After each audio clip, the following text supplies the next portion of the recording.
Hello and welcome to episode 6 of Page 94, the Private Eye podcast, now officially with almost as many episodes as there are Lib Dem MPs anywhere in the world. My name's Andrew Hunter-Murray, and today we will be talking to Tim Minogue, who edits Private Eye's Rotten Boroughs page, all about corruption in local government, UKIP cooking the figures on corruption in local government, and casting an eye back at the most recent winners of the coveted Legover Award and Bigot of the Year Award. But before that, we start with an interview with the Governor, aka the Boss Man, aka Ian Hislop, about the magazine's covers, why they haven't changed in 50 years, the way they can make or break a particular issue, and also why it's so important to routinely print abuse of oneself in your own magazine. Here he is. Hello, Ian. Hi, Andy. So the latest election cover is Cameron in front of his MPs saying, "Hands up who thought I'd win," and inside there's a new poll shows Miliband ahead, right? Yes, we were fortunate with this cover because we have done election covers before where we don't know the result. Whereas this time, though, in fact, like all other journalists, commentators and pollsters, we had no idea of the result and would have got it wrong. We were given a few days' grace by our publication date. So we had a chance to get it right. Yeah. And, of course, Cameron won, so it was fairly obvious we had to do him. And as usual with the cover, there's a whole group of people sitting around trying to come up with stuff, including new contributors. And there was a great joke from a member of the public. He just sent in a picture of Ed Miliband and his wife saying, "Oh, cheer up, at least we don't have to pay the mansion tax." Very good joke, which I put inside. I nearly put it on the cover, but then I thought, really, you've got to kick the winners, not the losers. Right. That would be the Eye's normal tradition. Yeah. So there are lots of things in the mix, basically, which it then comes down to one, which just sort of It was. And there were loads of suggestions beforehand. I mean, loads of totally inaccurate suggestions. There was thought of a Conservative leaving the government, if they had done so, with a bubble on it saying there are no votes left, which would have been funny, but unfortunately there were quite a lot of votes. Loads, millions. And they all went to the Tories. So we did a podcast about, what will you do next, because it'll be completely different. Next time, trying to do a prime ministerial parody with a coalition. And I said something like, yes, it'll be very hard.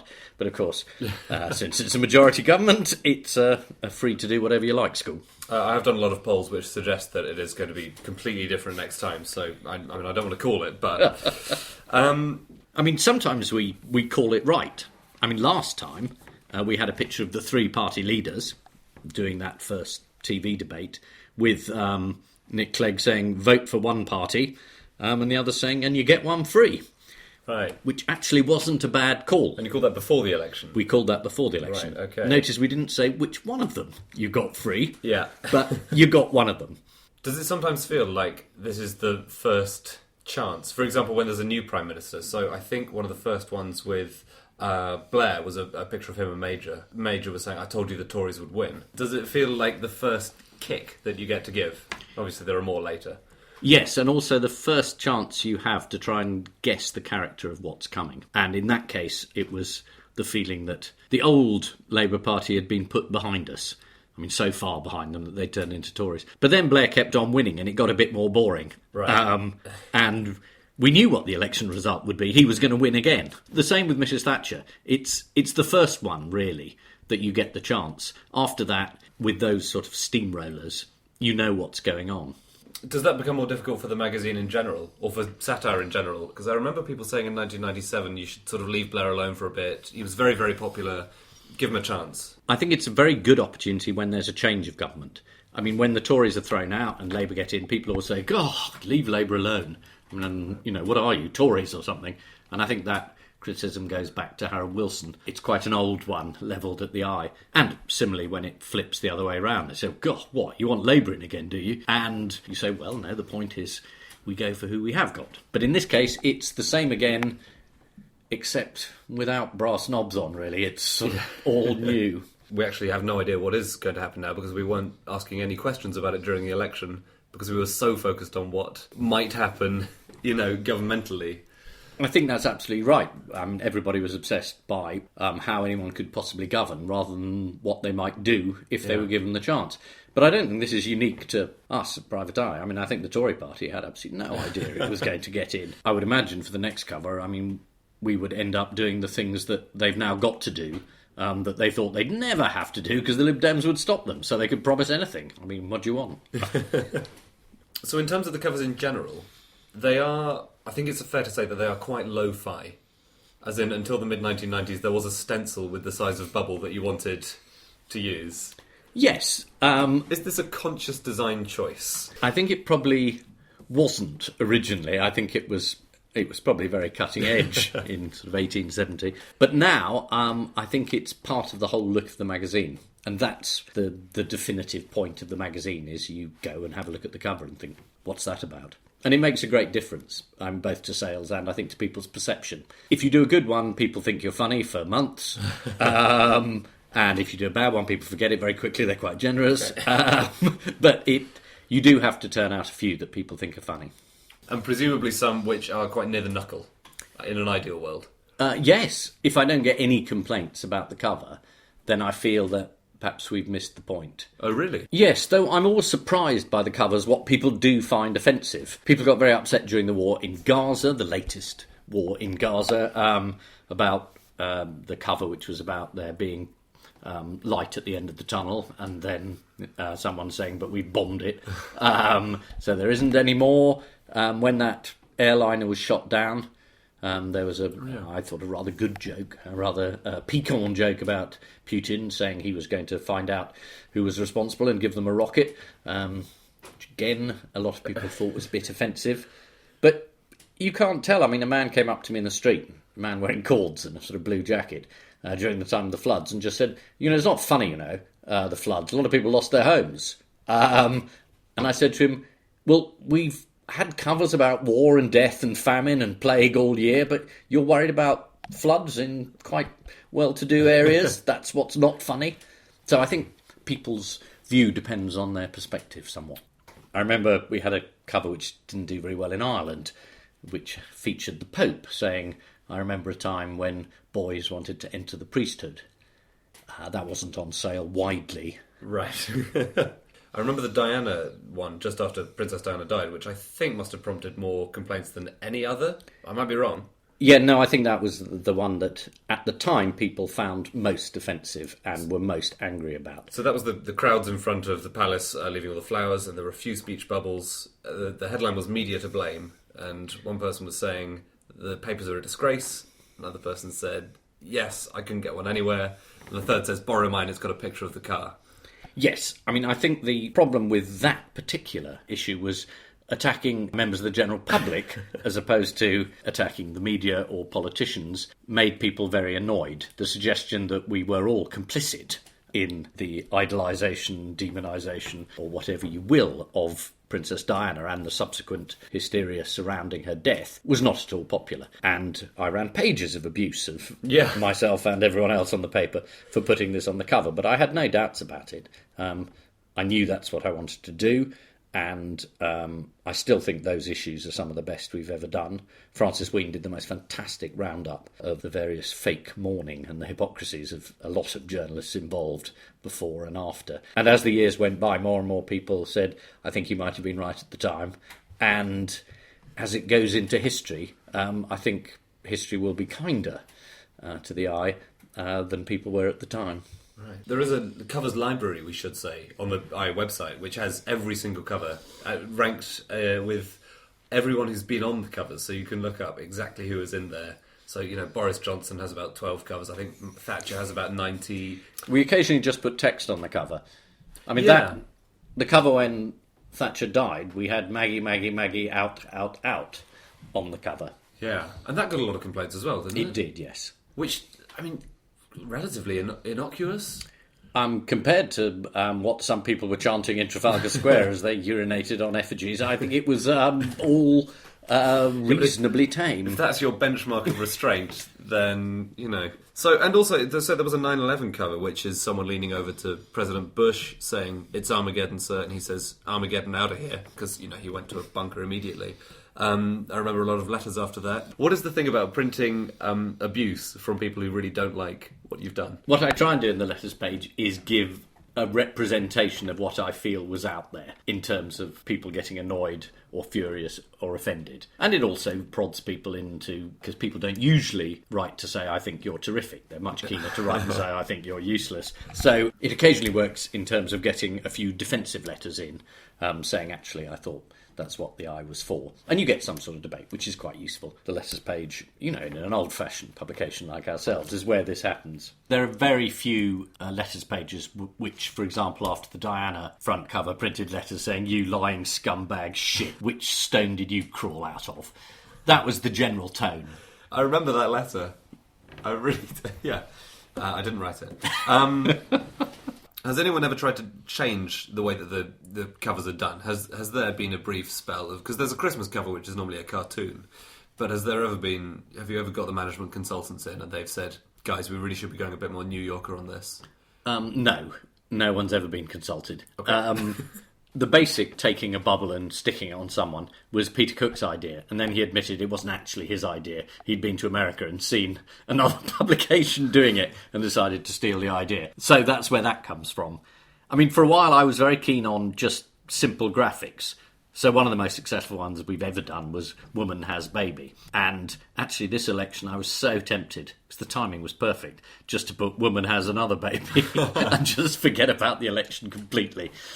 Which I think some of our readers would have been really happy about. Yeah, I can see that. Ian Hislop there. Now we turn to the murky world of sex, lies and planning permission that is Britain's councils. For many years, Tim Minogue has been writing about local councils, about their frauds and financial chicaneries and all their sordid bed-hopping antics in the Rotten Boroughs page of the magazine. Here he is with his latest dispatch and why he thinks that corruption in local government is never going to go out of fashion. Hello, Tim. Hello. How are you? I'm good. Good. So you write the Rotten Boroughs page. I do. I edit that, yes. Yeah, and yes. There is a piece, which is not actually in this week's Rotten Boroughs page, it's elsewhere in the mag, but it's about bent councillors and local officials. So Paul Nuttall, the UKIP deputy leader, was interviewed on the Today programme. He said that there were lots of politicians who were just as bad. And for example... and these are his words, 319 councillors from all the other political parties have been convicted or stood down since the 1st of January this year, which seems staggering, for offences including fraud, paedophilia, theft, terrorism and rape. Have we left anything out? That's all that...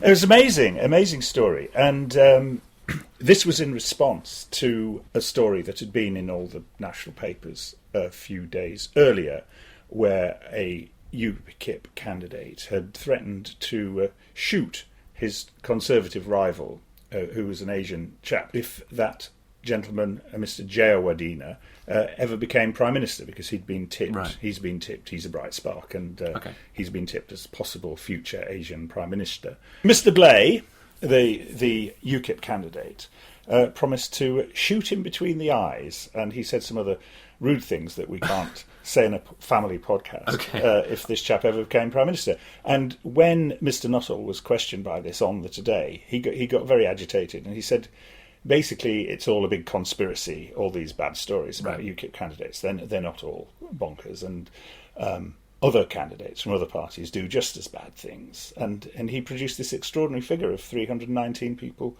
convicted and or having to be stood down. We thought we'd have a look at this, because obviously I do this column, it's all about local councils, and I thought, crikey, you've been missing a trick. We've been missing quite a few stories, because there are very few fraud, paedophilia, theft, terrorism and rape. Well, these things happen, but 319, and because it was the figure was so specific as well, we thought we should check it out. And I rang Mr. Nuttall's press officer, who said, this was based on very detailed research, and we had a researcher working on this. And I said, I'd love to see it.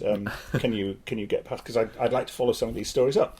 And strangely, he never got back to me. But we subsequently found out that these figures were culled from a website called Nope Not Hope, which really concerns itself with bashing another anti-racist website called Hope Not Hate. So this is an anti-racist website? That's right, okay. Yes. It's not racist, of course. Of course. But it's the anti-racist website. Right. And they had just collected lots and lots of local newspaper stories, and indeed stories from the national press. You know, the mainstream press who never write about these things, you know, the Daily Mail and the Guardian and the BBC. Well, they got a lot of those stories from there. And anyway, with the enormous resources of Private Eye, I set a keen young journalist, researcher, who spent a day reading through all these stories, and he actually came up with the real figures, which were, he couldn't find a single councillor who'd been convicted or stood down for terrorism or rape.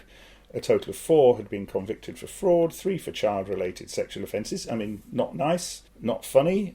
2 for theft and 2 for assault. And then, to be generous to them, we included another 11 who'd been suspended by their parties over various things. So the actual figure, even going to Mr. Nuttall's own source, was 41 councillors who'd been convicted or stood down. But, which is obviously a decent enough number, but it's not 319. Exactly. Since the beginning of the year as well. Since the beginning of the year, yes. Yeah, okay. There are thousands and thousands of councillors, so actually 41 getting into a spot of bother is probably what you might expect. Right. Yeah. But you do cover a lot of corruption on local councils. A certain amount, yes. A certain you cover people giving themselves enormous pay rises. Mm-hmm. You cover people colluding with business for their own financial advantage. Yes. This kind of thing. Yes. Pay rises and payoffs as well. That's a recurrent theme. Okay. Chief executives who are getting paid £250,000 and yeah, they get a big rise to boost their pension and then they retire. I mean, it's something that annoys the readers a lot. Yeah. But also I think it's something that's not hugely known about. So most people, I think, have much sketchier knowledge of local politics than they do of national politics. Yes. I think that's fair. Mm. And there are a lot of stories which are very, very surprising to people when you think these are the people in your area who are actually the first democratic point of call or the most local to you. Yeah. It's surprising that more people don't know more about it, I think. It's a funny thing. I think the national paper's very London-oriented, and they're missing a trick, really, because there are lots and lots of good stories out there. And I think Nick Davis, in his book Flat Earth News, noted that Private Eye was now the only publication to have a sort of dedicated local government correspondent. Right. I'm very dedicated. And the national papers, unless it's a story like the Donygate scandal of the late 1990s, where a whole cabal of Labour councillors were convicted for fiddling their expenses on a sort of industrial scale. That hit the nationals, and then you have the very recent case of Tower Hamlets' late lamented mayor, Mr. Lutfer Rahman. Now that gets in the nationals, but there are all sorts of stories bubbling away, that many of which are great fun to write about, which the national papers ignore. And I think local papers as well are, I'm not going to say they're all timid or useless, because they're not, but they are under terrific budgetary restraints. They haven't got so much money. They don't have as much staff. They don't really have the time to dig into some of these things, and when they do, it's good, because they're on the ground. They should be ahead of us because they've got the local knowledge and they can develop the local contacts. But a lot of local papers don't really do their stuff on these stories in the way they ought to, and so that leaves the field wide open for us. When I started doing this, I think in 1999, I'd come in 20 or 25 letters would have come in, and in the course of the week I'd get a few phone calls, and I'd be thinking, oh God, what am I going to fill this up with? And it's partly because of the increased use of the interweb thingy since then, and it's possibly to do with the decline of the local papers and so forth, but there is an enormous number of people out there who are very frustrated about the misdemeanours or perceived misdemeanours of their local councils, and they have no other outlet. I get about, I will say, 400 emails, tips and leads per issue. What? And that then goes into, what, 6 stories maybe? Yes. Now, not all those 400 are going to make great stories, of course, but I don't know, 60 or 70 of them would probably be well worth writing about. So one has the result, one has a wealth of material to pick and choose from. Yeah. But you also kind of feel guilty because you're letting people down, but you're not able to pursue everything. Have you ever considered splitting off and setting up your own magazine? Oh, shush. Tell them that. It seems extraordinary, the stories that do get missed by other people and do end up in rotten boroughs. There's a lot of outrageous behaviour by people, which you can't believe that people would think that they could get away with. There is a sort of lack of scrutiny in some councils, at least, I'm sure. Well, a lot of councils are like one-party states. Right. Is that just because they've always been with one party or another? Well, I think that's a big problem. I mean, if you've been a Tory council since, the Civil War, or you've been a Labour council in the north, I mean, that leads to a terrible complacency, I think. And I think we've seen that in the way that Labour are suffering in the north. And I mean, in Scotland and in Rotherham, where there's the terrible sex abuse scandal going on. Nobody was. The councillors just weren't doing their job of kicking up about stuff and scrutinising what was going on. Are there any favourite stories that you have worked on? Because you do the Rotten Borough Awards, I know this. Yes. At the end of every year, there's an awards ceremony for the most outrageous behaviour over the course of a year. Outrageous, or just the most entertaining? Most entertaining, all right. Entertaining behaviour.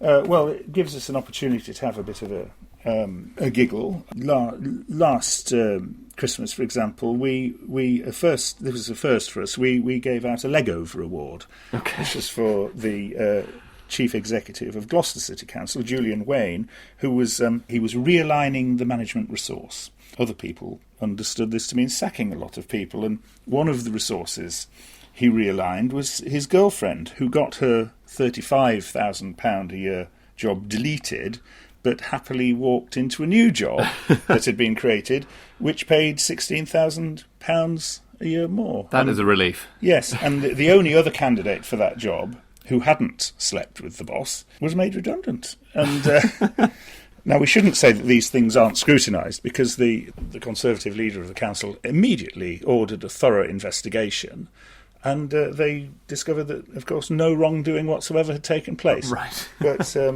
very sadly, Mr. Wayne felt he had to leave and pursue his career elsewhere. Yeah, but this is another thing that happens, isn't it? Because people leave in great ignominy, and then they suddenly pop up in another council. Yeah. Not very far away, on just as much money, if not more, doing a very similar job. Yeah. Who else did we give? Bigot of the Year. You know that guy for Rahman? Yes, of course. You remember him? We should say who he is, the former mayor of Tower Hamlets, who has been forced to stand down in the last few weeks. After an election court found that postal votes had been manipulated and undue pressure had been put on voters, i.e. particularly people from the Bangladeshi community. Okay. And this was not... I was going to say this is not kosher. I mean, it's definitely not kosher. It's definitely not kosher. Yeah. No, it isn't kosher. So, Bigot of the Year? Yes, his...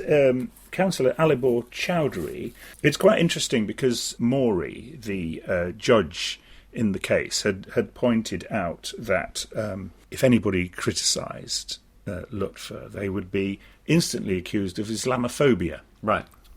Somebody who was very keen on accusing opponents of racism and Islamophobia was Councillor Alibor Chowdhury, who we described as Lutfer's principal cheerleader. Is a burly sort of chap. And this rather misfired at a council meeting last year when he spotted a Labour councillor called Anne Jackson wearing a black dress and a black cardigan. Right. And he very wittily said that in the 1930s the East End had defeated the black shirts, and now the people of the East End were faced with the menace of the black cardigans. Right. Really, yeah. Cracked everybody up, really. Unfortunately, Councillor Jackson was wearing black because she'd just been to the funeral of her ex-husband. Oh God! So right. Anyway, he got our Bigot of the Year award. I think that's entirely fair. But this is the thing, though. People pop up again and again in the Rotten Boroughs column, and they come back and back and back, time and time again. That's one of the nice things about Private Eye generally. It's not just Rotten Boroughs, but Private Eye has. Yeah. Lord Nome has a very long memory, and I don't know how many years ago now it was that Geoffrey Archer went to prison. Well, our late and esteemed colleague Paul Foote had first written stories about Jeffrey Archer being dodgy, I think 32 years before, right, in 1971 or 72 or something.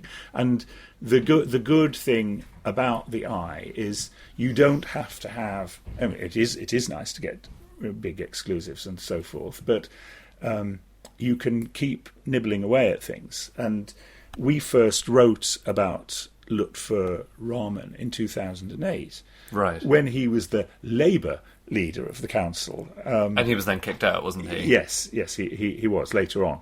But he was the Labour leader of the council, and he'd become the new leader. And he tried to get, he did get a chap in at a senior level, an officer who earning well over £100,000, who patently wasn't qualified for the job.